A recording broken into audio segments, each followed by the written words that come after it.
네. 오늘 김하준의 내 인생의 명작 주제는 에브람 메슬로라는 심리학자의 책입니다. 동기와 성격. 이 메슬로라는 심리학자는 이 명작에서 처음 만나는 분입니다. 이 명작이라는 주제와 아주 잘 어울리는 분인데 이제서야 만나게 되었네요. 인간 본성에 대한 탁월한 통찰, 이 부제입니다. 이 책은 뭐 어렵게 생각하면 어려울 수 있겠는데 좀 이렇게 쉬운 쪽으로 좀 접근을 해보려고 합니다. 쉽게. 그러다 흥미 있는 부분을 조금 많이 발췌를 했습니다. 이 메슬로라는 분은 어, 가장 위대한 우리 이 시대의 심리학자 중 한 명으로 이제 한간에서는 그 심리학 책의 바이블이다라는 이야기를 할 정도로 이 그 프로이드나 그 칼 융 심리학 이후에 그 초계인 심리학이라는 현대 심리학의 그 새로운 그 인본주의와 더불어서 그 분야를 개척했던 것으로 알려져 있습니다. 이 책은 이 메슬로라는 분이 반갑게도 우리 같은 동네 살고 계시는 브루클린에서 태어난 이민자 가정에서 태어났는데 러시아계였다고 합니다. 부모님이. 부모님 권유에 따라서 뉴욕 시립대학 그러니까 이 QCC라고 하죠. 반가운 이름들이 막 등장합니다. 뉴욕 시립대학에 가서 이제 러스쿨을 갔다고 합니다. 이제 부모의 권유에 따라서라고 이제 책 머릿말에 되어 있는데 너무 공감이 많이 갑니다. 그때나 지금이나 시립대는 학비가 거의 뭐 3분의 1, 5분의 1 정도 수준이었고 그리고 먹고 살 걱정이 없는 로스쿨로 갔다고 합니다. 그런데 졸업을 하고 3년 뒤에 위스콘신 대학으로 가서 다시 심리학을 전공을 했다 그래요. 그러니까 부모의 권유로 학교를 갔다가 자신의 의지로 다시 전공을 얻어서 가는 그 경우가 위대한 학자들이 많이 나오는 것 같아요. 대부분 어떤 일을 하고 살지 어떤 공부를 할지 명확하지 않은 상황에서 부모의 권유로 이제 진로를 정하는 경우가 많이 있잖아요. 그런데 시간이 지나서 내가 정말 이 가슴이 원하는 심장이 뛰는 곳으로 어, 주체적으로 전공이나 진로를 정했을 때 더 열정적으로 삶을 대하는 것 같습니다. 그렇게 해서 펜실베니아 대학교에서 학위를 받고 컬럼비아 대학에서 그 또 심리학 강의를 또 했다고 합니다.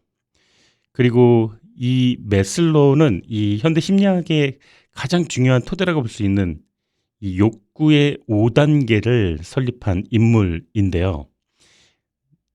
그 욕구 단계별 과정과 그리고 어떤 예문과 그리고 이제 실제 사례 그리고 이제 제가 조금 덧붙이고 싶은 내용까지 해서 오늘 내 인생의 명작은 에이브람 메슬로의 이 책의 제목은 물론 그 동기와 성격이라는 제목이지만 이 책의 핵심 내용은 욕구의 5단계이므로 오늘 욕구에 대해서 즐겁게 여행하는 시간이 되도록 하겠습니다. 목적은 기아 상태가 인간에게 미치는 영향을 연구하는 것이었다. 미네소타 기아 실험으로 알려진 이 연구는 13개월 동안 진행되었다. 참가자들은 하루 섭취 칼로리를 기본 칼로리의 절반 이하로 줄였다. 처음엔 괜찮았다. 하지만 몇 주가 지나자 변화가 시작됐다. 그곳에 모인 이들은 음식에 집착했다. 대화 주제는 오직 음식뿐이었다. 요리책을 미친 듯이 읽고 식당 메뉴를 수집했다. 꿈에서도 음식이 나왔다. 한 참가자는 훗날 이렇게 회상했다. 우리는 그때 음식 이외에 아무것도 생각할 수 없었다. 그리고 더 심각한 변화가 있었는데 그들의 성격이 바뀐 것이다. 사교적이던 사람은 폐쇄적으로 변했고 유머 감각이 있던 사람은 유머 감각이 완전히 사라졌으며 지적 관심과 대화를 즐기던 이들은 그 횟수가 눈에 띄게 줄었다. 그리고 놀랍게도 대부분 남자들은 성욕이 사라졌다. 미래에 대한 계획, 꿈, 야망 전부 다 희미해져 갔다. 오직 하나, 음식만이 남았다. 에이브러햄 매슬로는 이러한 현상을 이론화했다.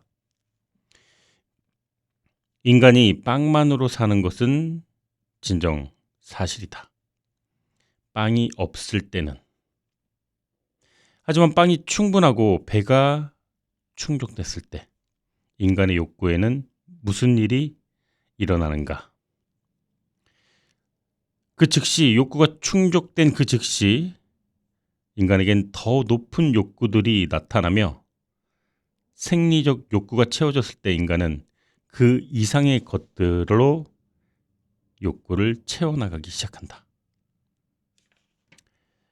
배고픔이 해결되면 다른 욕구가 등장한다. 하지만 배고픔이 해결되지 않으면 다른 욕구는 존재하지 않는다. 이것이 매슬로의 욕구 단계 이론의 출발점이다. 네, 우리는 꿈을 쫓아라 이렇게 얘기하죠. 자아를 실현하라고 합니다. 진정한 나를 찾아야 된다라고도 하죠. 이런 말을 수도 없이 듣고 말하고 생각하면서 성장을 합니다. 하지만 이 매슬로는 불편한 질문을 던지죠. 당신은 그럴 자격이 있는가? 배고픈 사람에게 자아 실현을 말하는 건 잔인한 일입니다. 안전이 위협받는 사람에게 꿈을 쫓으라는 건 허망한 말이 되겠죠. 저자는 인간 욕구에는 이 순서, 위계가 있다고 하는데요. 이 아래쪽 기본적인 생리적인 욕구, 그것이 채워지지 않으면 그 윗단계로 넘어가지 않는다. 의미가 없다라고 합니다. 당신이 지금 무엇을 원하는지, 왜 원하는지 매슬로의 그 욕구 단계 피라미드를 보면은 거기에 단계별로 위계가 나와져 있는데요. 저자는 심리학을 안다는 건 욕구의 피라미드를 단순히 아는 것이 아니라 인간의 욕구를 입체적으로 보는 것에서 시작된다라고 말을 합니다. 인간의 가능성을 보는 것이죠. 1단계부터 5단계까지 차례로 나오는 게 아니라 4단계까지 나오고 그 다음에 조금 더 있다가 다른 내용이 나온 다음에 이제 마지막으로 5단계가 나오는데 그 5단계는 말년했었대요, 저자가. 실질적으로는 4단계에서 끝났는데 60살이 넘어가면서 인간에게는 제가 미리 말씀드리면은 인간에게는 생리적 욕구, 안전 욕구, 소속과 사랑의 욕구, 그리고 존경의 욕구가 있는데 시간이 지나고 이제 어느 순간이 지나면 인간에게 그 욕구라는 게 하나가 더 생긴다고 한답니다. 그 하나가 더 생기는 마지막 단계가 후기 매슬로우의 5단계라고 하는데요. 그게 자기 초월이라는 단계가 하나가 더 등장하게 됩니다. 인간의 가능성에 대해서 본능적으로 이 생리적인 인간의 욕구가 충족되지 않으면 그 다음 단계로 넘어가지 않는다라는 이론을 평생을 통해서 개발하고 그다음에 보완장치를 통해서 이론을 강화한 내용이 바로 이 책, 내 인생의 명작 주제인 동기와 성격, 욕구 단계 이론의 원천이라는 부제가 있는 책입니다. 네, 여러분은 지금 김하준의 내 인생의 명작 매주 토요일 밤 10시부터 자정까지 2시간 동안 뉴욕 AM 1660 K 라디오에서 방송되고 있는 좋은 책, 좋은 음악과의 만남 함께하고 계십니다. 자, 내 인생의 명작 오늘 주제는 매슬로, 네, 에브람 매슬로 저자의 그 책인데요. 이 책은 언뜻 보면 조금 어려울 수도 있는 책인데 그 예시와 또 여러 가지 사연들로 인해서 이 동기와 성격이라는 이 책 자체의 내용이 아주 쉽게 편안하게 다가올 수 있도록 제가 오늘 한번 만들어 보겠습니다. 저자는 뉴욕, 말씀드렸다시피 뉴욕 브루클린에서 태어났습니다. 어린 시절 그는 가난했고 외로웠고 불행했다 그래요. 훗날 자신의 어린 시절을 비참했다고 회상합니다. 아이러니하게도요. 근데 이 불행한 경험이 그의 학문적인 방향을 결정하게 되는데, 그때 당시만 해도 1900년대 그 중반만 하더라도, 그러니까 초반이었죠. 그때 프로이트의 인간 그 행동주의 심리학이 지배했던 시대였다 그래요. 그게 조금 마음에 안 들었었나 봐요. 저자는 이 프로이트는 인간을 신경증 환자로 보았고, 억압된 욕망, 어린 시절 트라우마, 무의식, 이렇게 인간은 병든 존재로부터 영감을 얻었다고 합니다. 행동주의는 인간을 자극에 반응하는 기계로 보았죠. 쥐, 비둘기, 뭐 이런 실험으로 인간을 설명을 했습니다. 하지만 메슬로는 물었습니다. 왜 그는 쥐와 비둘기로 인간을 설명하는가? 인간을 왜 하나의 동물로서 연구를 했는가? 건강하고 성숙하고 성공적인 사람을 연구하면 안 되는가? 여기서 또 의문을 또 가졌다고 합니다.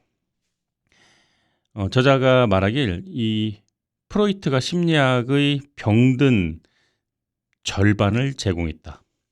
이제 나는 나머지 건강한 절반으로 그것을 채울 것이다. 라고 얘기했습니다. 그래서 그는 이 신경증 환자 대신에 역사상 가장 위대한 인물들을 연구하기 시작했는데, 뭐 에이브람 링컨이라든가 뭐 엘리노 루스벨트 같은 인물들에게서 공통점을 찾았다고 해요. 무엇이 그들을 위대하게 만들었는가? 무엇이 인간을 완전하게 만드는가? 이 연구의 결과가 바로 욕구 단계 이론입니다. 현대 심리학의 아버지라고 할 정도로 이 욕구 이론은 굉장히 많은 심리학 교과서에 나오는 이 바이블 같은 그런 이론이라고 합니다. 이 피라미드의 구조로 설명을 하는데요. 메슬로는 인간의 욕구를 5가지로 구분을 했습니다. 이제 5가지만 짧게 한번 설명 제목만 말씀드릴게요. 1단계 생리적 욕구, 2단계 안전 욕구, 3단계 소속과 사랑의 욕구, 4단계 존경 욕구, 그리고 마지막 5단계가 자아 실현 욕구. 자, 1단계 가장 아래 단계입니다. 기본적인 욕구죠. 미네소타 대학교에서 실험했던 그 내용입니다. 음식, 물, 공기, 뭐 잠자는 것, 뭐 배설, 생존 이런 것들. 이 생존과 관련된 생리적 욕구가 충족되지 않으면 다른 모든 건 의미가 없습니다. 이 미네소타 대학교 기아 실험이 보여줬듯이 굶주린 사람의 의식은 오로지 음식으로만 가득 차게 됩니다. 생리적 이 책 본문 내용입니다. 생리적 욕구가 지배하는 사람에게 유토피아는 간단히 정의될 수 있다. 음식이 풍부한 곳. 그런 사람에게 삶 자체가 먹는 것으로 정의된다. 다른 모든 것은 중요하지 않다. 배고픈 자에게는 밥이 그 사람의 모든 욕구를 지배하게 됩니다. 제가 예전에 이런 그 설명을 들었던 것 같아요. 마약의 위험성에 대해서 어떤 방송인가에서, 책은 아니고 방송이었던 것 같은데요. 마약이 얼마나 끊기 어려운가, 얼마나 중독적인가에 대한 설명을 이렇게 얘기했습니다. 버스를 타고 가는데 갑자기 급동이 마려웠다. 그럴 때 그 어떠한 생각도 들지 않는다. 단지 인간의 존엄성을 위해서 빨리 이 문제를 해결해야 된다는 생각뿐이 들지 않는다. 뭐 주머니에 돈이 뭐 있든 택시비가 있든 없든 무조건 다음 정거장에서 버스에서 내려서 가까운 인근 화장실을 찾아갈 것이다. 이럴 때 시련의 상처든 아픔이든 승리의 기쁨이든 그 어떤 것도 중요하지 않는다. 배설의 욕구 말고는 그 인간에게 떠오르는 것은 단 한 가지도 없다라고 이제 이야기를 했어요. 여러분들도 뭐 모든 분은 아니시겠지만 저는 경험이 있습니다. 뭐 꽤 여러 번 생각이 나는데요. 네. 그런데 이 마약은 그것의 100배 이상의 감정과 그 욕구, 생리적인 욕구라고 합니다. 그래서 종신력으로 마약을 끊는다는 것은 불가능한 것이 되겠죠. 그래서 마약은 뭐 피곤하고 힘들 때 찾는 게 아니라 그냥 한 번 딱 인생에서 딱 한 번만 마약을 한 사람은 없겠죠. 그래서 어, 하면 안 됩니다. 네.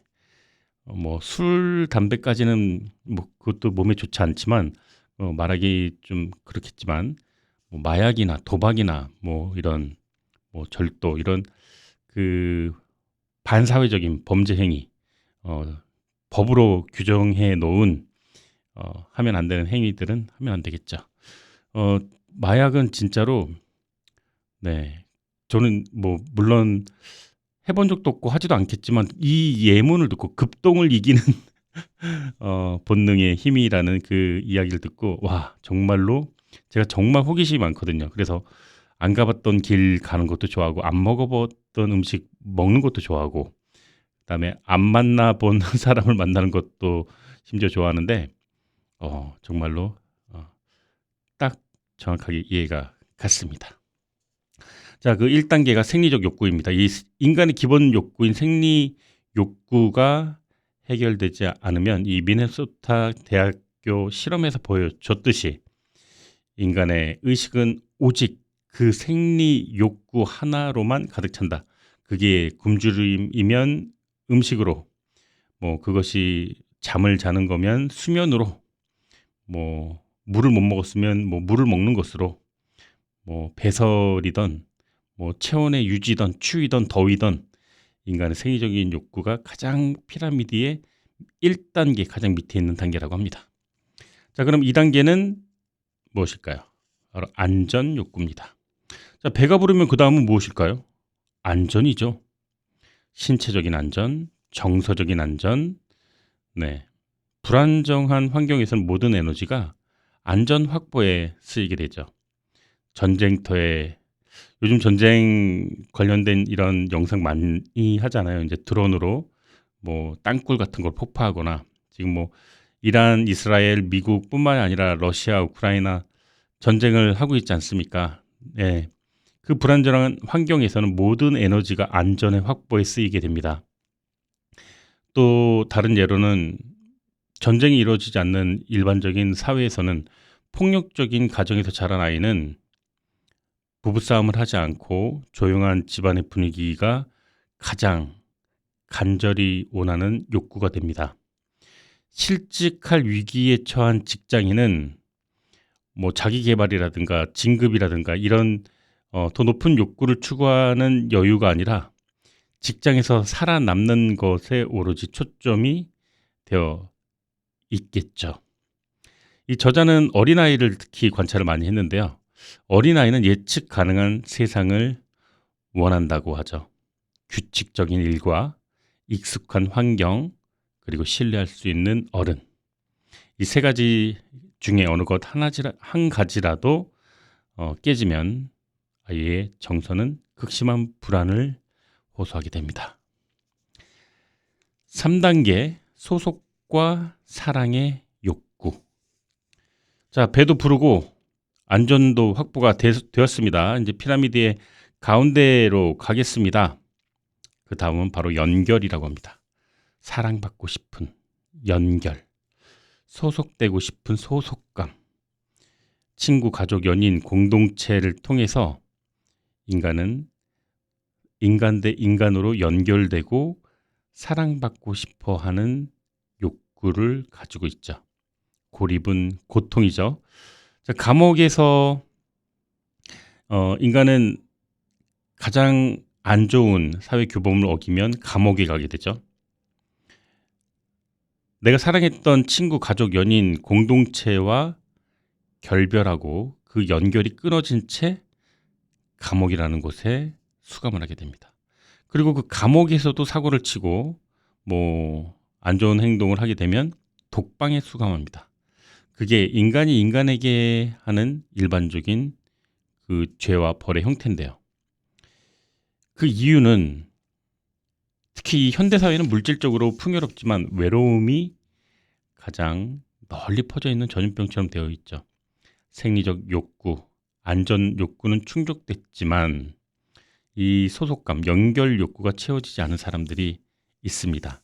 그리고 이것들은 굉장히 커다란 본능 그 다음에 나타나는 본능, 안전 그 다음으로 나타나는 연결, 고리, 소속과 사랑의 욕구로 이어집니다. 자, 4단계는 존경 욕구인데요. 자, 이제 생리적인 배도 안 고프고 잠도 충분히 잤습니다. 자, 그리고 내가 있는 공간은 안전합니다. 자, 그리고 가족끼리, 연인끼리, 친구끼리 소속감이 있습니다. 서로 사랑합니다. 자, 그 다음이 바로 인정 욕구라고 합니다. 존중받고 싶은 욕구. 이거를 이제 저자는 두 가지로 구분을 하는데요. 타인으로 받는 존경, 그다음에 자기 스스로 하는 존경. 이거를 이제 자기 스스로의 존경은 자기 존중이라고 하죠. 타인으로부터 받는 존경은 인정받고 싶은 욕구, 명성, 명예 이런 감정이 있겠고, 또 자기 존중감은 자신감, 유능감, 독립성, 자기 효능감 이렇게 자존심과는 결이 다른 자기 존중감이 저자가 설명하는 부분입니다. 이게 두 가지인데 타인으로부터 오는 부분, 내 감정으로부터 오는 부분이라고 합니다. 저자는 이 두 가지 모두 필요하다고 보았지만 외부 평가에 의존한 존경보다는 내면에서 형성된 자기 존중이 더 안정적으로 보았습니다. 가장 건강한 자존감이란 실제의 능력, 자기 혼자만의 성취, 그리고 그 위에 자기 스스로 느끼는 자기 존중감 위에 견고하게 기초한 것을 의미한다 라고 말을 했습니다. 자, 그리고 이제 5단계 자아 실현 욕구는 저자의 말년에 이 이론을 정립을 했는데요.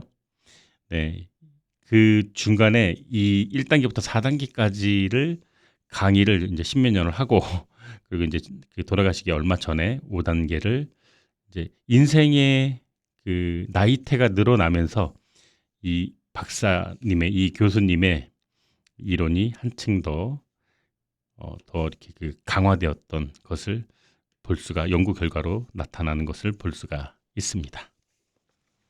네, 여러분은 지금 김아준의 내 인생의 명작 1부 순서 함께하고 계십니다. 자, 오늘 순서는 매슬로, 네, 저명한 심리학자 매슬로의 욕구 단계별 내용을 살펴보고 있습니다. 오늘 내 인생의 명작 책의 주제는 동기와 성격이고요. 욕구의 4단계, 그리고 지금 4단계를 했고요. 이제 2부에서 5단계까지 이어나가도록 하겠습니다. 저는 잠시 후에 2부로 돌아오도록 하겠습니다. 네, 이 책에서는 이 5단계 그 인간의 욕구인 성장인지, 자아 실현자의 특성, 이 부분 아주 중요하게 다루고 있습니다. 그래서 이 책에서 굉장히 중요하게 다룬 이 부분을 정리한 부분을 읽어 드리도록 하겠습니다. 뭐 예를 들어서 에브라함 링컨이나 토마스 제퍼슨, 뭐 루즈벨트, 스피노자 이런 그 성공한 그리고 위인이라고 하는 분들의 공통된 특성을 저자가 정리를 한 겁니다. 현실의 효율적 지각, 자기와 타인의 수용, 자발적이고 자연스러운 독립성과 고독으로부터 자유스러움, 지속적인 신선함, 절정 경험. 이 절정 경험은 저자가 특히 중요하다고 생각해서 책에 많이 등장하는 부분인데 약간 좀 한국어가 어색해서 이게 피크 익스피리언스라고 하는데요. 신비롭고 황홀한 순간을 경험하는 것, 시간과 공간을 초월한 느낌, 존재의 충만함, 모든 것이 연결되어 있다는 인식, 이것을 절정 경험이라고 합니다. 이제 책 뒷부분에도 많이 나오는데 저는 이제 종교적인 그리고 깊은 깨달음, 뭐 이런 쪽과 연결이 되는 이제 메슬로 후기로 말년에 이 연구를 더 활발하게 했다는 기록이 있습니다. 또 인류의 깊은 대인관계, 또 민주적인 성격, 수단과 목적의 구별, 철학적이지만 유머 감각이 있는 것, 창의로운 면, 그다음에 문화를 초월해서, 그러니까 자기 문화에 속하면서도 객관적으로 볼 수 있고 어디서나 적용하면서도 어디에도 완전히 구속되지 않는 것, 이렇게 자아실현자들의 특성을 메슬러는 나열을 했습니다. 네, 저자가 가장 중요하다고 아주 많이 강조했던 절정의 경험, 이것에 대한 부연 설명을 좀 더 드리자면요, 순간의 자아 실현이라는 항목으로 나옵니다. 메슬로의 독특한 개념 중에 하나가 이 피크 익스피리언스인데요. 이 책에는 이렇게 본문 내용이 있습니다. 당신 인생에서 가장 놀라운 경험 또는 그 경험들을 생각해 보기 바랍니다. 가장 행복한 순간, 황홀했던 순간, 그 아름다워서 소름 돋았던 그 순간들. 네. 음악을 듣다가, 자연을 보다가, 사랑을 하다가, 창작을 하다가, 운동을 하다가 느꼈던 절정의 경험. 다양한 상황에서 나오는데 이 절정 경험의 특성은 아래와 같습니다. 시간과 공간, 감각을 상실한다. 이 예전에 서울대학교 황농문 교수의 몰입이라는 책에서도 제가 다뤘었던 기억이 나는데, 시간과 공간과 감각을 상실하게 되죠. 몰입을 하게 되면. 그리고 누구나 뭐 학문적인 몰입이 아니더라도, 운동적인 몰입이 아니더라도 어떤 일순간의 몰입을 누구나 해봤던 경험은 아마 있을 겁니다. 뭐 놀라운 자연의 환경을 보면서도 그렇겠지만, 뭐 영화나 드라마나 음악을 통해서도, 오늘 이제 오프닝에서도 제가 말씀드렸던 것처럼 그냥 이렇게 빠져드는 거죠. 무아지경. 네. 자의식이 소멸되거나 모든 것이 연결되어 있다는 느낌을 갖게 되거나, 언어로 표현하기 어렵거나, 삶은 의미 있고 가치 있다는 감정이 치밀어 오르거나, 뭐 이런 내용도 있네요. 두려움, 불안, 억제, 뭐 이런 모든 부정적인 감정의 일시적 완전 소멸. 네. 그게 이제 이 저자는 이게 종교적 신비 체험도 여기에 또 해당된다고 본질적으로 같다라고 또 얘기를 했습니다. 이 중요한 건 절정 경험이 자아 실현자에게만 오는 게 아니라 누구나 경험할 수 있다는 거죠. 그리고 이 순간적 경험이 영구적 자아 실현으로 가는 힌트가 된다고 합니다. 아, 이게 가능하구나. 이런 상태로 살 수가 있구나. 그래서 순간적인 쾌락을 쫓는 마약보다 이 절정의 경험, 꾸준히 나열한 이 감정들을 어느 순간에 어떤 상황에서 느끼게 된다면, 그렇다면 그것을 쫓는 행위 자체가 곧 자아 실현이 되는 걸 수 있겠죠. 우리의 절정 경험을 떠올리고 우리가 시간이 멈추는 느낌을 받았을 때, 이게 정말 아름답고 완벽하다고 느꼈을 때, 그때 우리의 감정은 어땠는지 그 순간들을 더 자주 만들게 되면 그것이 바로 자아 실현을 하는 중요한 방법이라고 저자는 강조합니다. 이 욕구 단계는 너무 경직되지 않고 유연성을 부여한다고 합니다. 이 메슬로의 피라미드는 흔히 경직되게 해석하는 사람들이 많이 있는데, 예를 들어서 1단계가 충족돼야 2단계로 간다. 하지만 실제로는 이렇게 우리가 생각하는 것처럼 경직되어 있지 않다라고 저자가 얘기합니다. 그 네 가지로 구분을 했는데요. 첫째, 순서의 역전이 가능하고요. 둘째, 완전한 충족이 필요하지 않다.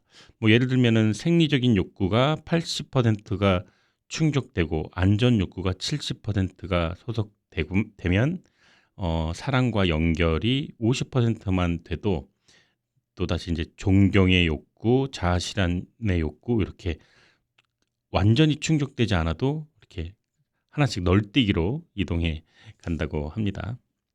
또 세 번째, 욕구는 의식되지 않을 수 있다. 그러니까 음, 굶주린 사람은 배고픔을 명확하게 의식하지만 이제 하나씩 하나씩 더 높은 단계의 욕구로 갈 때는 정확하게 의식되지 않는 경우가 더 많다고 합니다. 그러니까 한마디로 무엇이 부족한지 본인이 모르는 것이죠. 그래서 우리 이런 얘기 많이 하잖아요. 막연하게 뭐 삶은 공허해, 뭐 만족하진 않지만 사는 게 다 그런 거지, 뭐 이런 얘기하는 것들 중에 하나가 무엇이 부족한지 본인들이 모르는 단계죠. 이게 욕구는 높은 단계의 욕구는 의식되지 않는 경우가 많다와 연결됩니다. 또 마지막 네 번째는 문화적 차이가 있다는 겁니다. 개인주의 문화와 집단주의 문화에서는 욕구의 우선순위가 다를 수 있다라고 이렇게 정리를 합니다. 자, 연애에서도 적용이 되죠. 생리적인 안전 욕구 단계가 불안정한 사람은 연애에 집중하기 어렵죠. 경제적으로 불안정하면 관계도 불안정해집니다. 예, 오늘의 핵심 내용이 아닌가 싶습니다. 사랑만 있으면 돼. 굉장히 로맨틱하지만 현실적이지 않죠. 이런 얘기도 있잖아요. 가난이 찾아오면 사랑은 창문으로 도망간다. 네, 이게 한국에서 속담처럼 나오는 말이죠. 너무나 현실적이죠. 정말로 저는 그런 경험이 없는데 사랑을 처음엔 했지만 가난해지면서 사랑이 사라졌다. 그런데 저는 이런 생각도 하게 됐어요. 사랑을 하게 됐지만 가난해지지 않아도 사랑이 사라지는 경우가 너무 많잖아요. 네. 또 반대인 경우도 많이 있겠고요. 가난 때문에 사랑이 갔을 수도 있지만 또 다른 요인들이 많이 적용이 됐겠죠. 소속 욕구가 강한 사람은 연인에게 과도하게 의존하게 된다고 합니다. 결핍 욕구죠. 당신 없이는 못 살아. 너 없으면 난 죽을 거야. 이게 사랑이 아니라 결핍 때문에 하는 이야기라고 저자는 얘기합니다. 섬뜩하네요. 상대가 모든 소속 욕구를 채워줘야 한다는 압박. 네. 이 결핍이 심하기 때문에 인정을 받아야 되기 때문에 그 사람이 나를 사랑한다는 것을 내가 느껴야 되기 때문에 계속 물어보고 계속 위치를 추적하고 네. 또 마찬가지로 존경 욕구가 채워지지 않는 사람은 또 계속해서 끊임없이 인정을 갈구합니다. 나 잘하고 있지? 라는 것을 계속 상대방에게 듣길 원한다고 합니다. 그러면 상대방은 그 확인 요청에 지쳐버리게 되겠죠. 자, 그렇다면 자아실현 수준의 사람은 어떻게 연애를 할까요? 자, 메슬로는 이렇게 얘기를 합니다. 이 두 가지로 하나 B러브와 D러브, 그러니까 B러브는 존재사랑, D러브는 결핍사랑으로 구분을 하는데 이 D러브, 그러니까 결핍에서 오는 사랑은요. 자기 욕구를 채우기 위한 사랑이라 그래요. 그리고 B러브는 존재 자체에 대한 사랑. 그러니까 이런 거죠. 결핍에서 시작된 사랑은 당신이 나를 채워줘. 그리고 존재 자체에서 시작된 사랑은 나는 이미 충만해. 당신은 존재하는 것만으로도 사랑받을 가치가 있어. 뭐 이런 거죠. 그리고 나의 이 충만함을 당신과 나누고 싶어. 당신이 나를 위해 채워줄 필요는 없어. 뭐 이렇게 갈 수 있겠죠. 자, 그래서 결핍의 사랑은 집착이 되고 그리고 존재 자체의 사랑은 사랑의 플러스 덤으로 자유로움을 얻는다고 하죠. 자, 돈은 행복으로 살 수 있을까요? 이 매슬로우는 이렇게 말합니다. 어느 정도 수준까지만 가능하다. 돈은 확실히 1단계와 2단계를 확실히 해결해 준다고 하죠. 1단계 생리적인 욕구죠. 배고픔, 추위, 더위, 뭐 물, 뭐 배변 이런 것들이죠. 기본적인 생존, 안전. 자, 여기에는 연소득도 나옵니다. 네. 이게 근데 되게 오래된 책이니까 한 7, 8만 불까지는 일상적인 돈으로 행복이 증가하는데 이 7, 8만 불 이상이 되면은 돈과 행복의 상관관계가 아주 약해진다고 합니다. 이거 뭐 현재로 하면 많이 올라가야 되겠죠. 한 20만 불 보면 될까요? 한 15만 불, 20만 불. 지금 뭐 뉴욕에서 7-8만 불은 조금 더 있어야 될 수 있는 금액이 되겠죠. 이 책이 이게 이제 그 지금 시대와는 조금 더 이전의 시대니까요.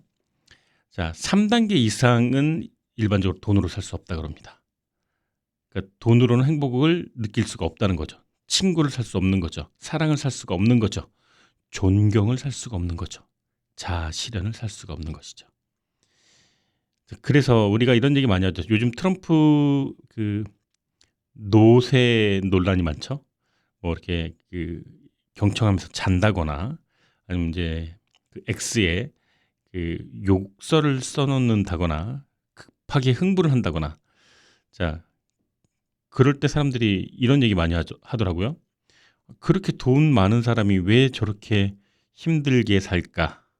네, 여기서 정답이 어느 정도 힌트가 나오는가요? 자, 메슬로는 이렇게 얘기합니다. 돈으로 해결되지 않는 결핍. 부자이면서 불행한 사람들의 특징이다 라고 말을 합니다. 인정받고 싶은 욕구. 자, 이 욕구는 생존의 욕구, 안전의 욕구, 다음으로 나오는 욕구이기 때문에 돈이 아무리 많고 아무리 맛있는 음식을 먹어도 인정받고 존경받고 싶은 욕구가 충족되지 않으면 불행하다는 겁니다. 네. 이로써 트럼프가 그렇게 돈이 많은데 정치를 하는 이유의 비밀이 밝혀졌네요. 자, 반대로 가난하지만 행복한 사람도 있습니다. 기본적 필요가 채워지고 사랑하는 사람들과 연결되어 있고 의미 있는 삶을 사는 사람은 기본적인 필요가 채워지는 부분이 약하더라도 충분히 행복할 수 있다고 하죠. 돈을 더 벌면 행복해질까요? 지금 내가 만약에 불행하다면 원인이 돈일까요? 지금 현대사회에서 1단계 생존의 욕구, 2단계 안전의 그 욕구, 이게 굉장히 힘든 상황이 있는 사람들이 있을 수도 있겠지만 많이 없겠죠? 3단계로 넘어간다면 내 행복의 그 답이 더 많은 돈이 아닐 확률이 꽤 높다라는 결론이 나옵니다. 내가 지금 채워지지 않는 다른 것은 무엇일까?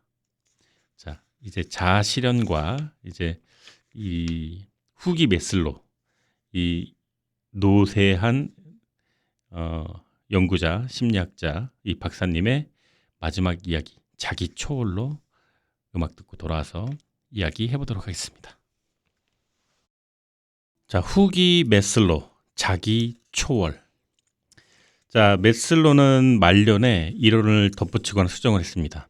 기존 5단계에서 여러 단계를 추가했는데 특히 이제 자아 실현 욕구 위에 한 단계를 추가합니다. 바로 자기 초월, 자기 초월 욕구입니다.